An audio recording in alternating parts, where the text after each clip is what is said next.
ثم أغرقنا الآخرين وإن من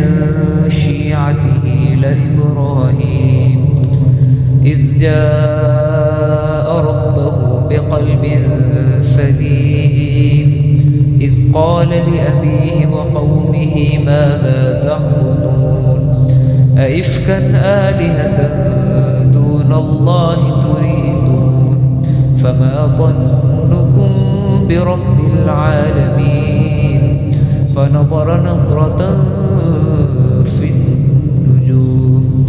فقال إني سقيم فتولوا عنه مدبرين فراغ إلى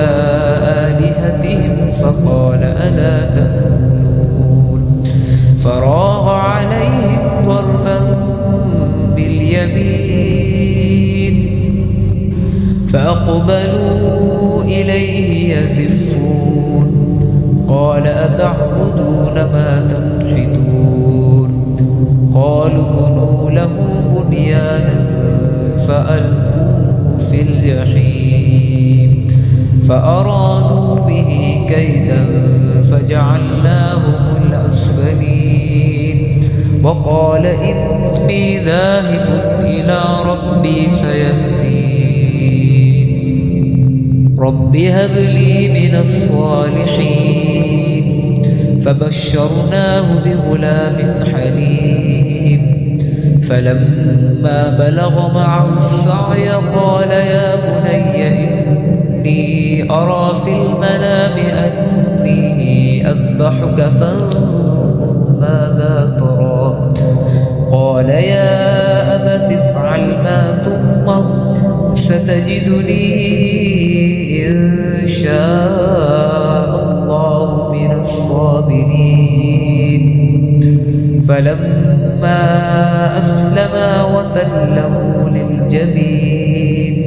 وناديناه أن يا إبراهيم قد صدقت الرؤيا إنا كذلك نجزي المحسنين إن هذا لهو البلاء العظيم وفديناه بذبح عظيم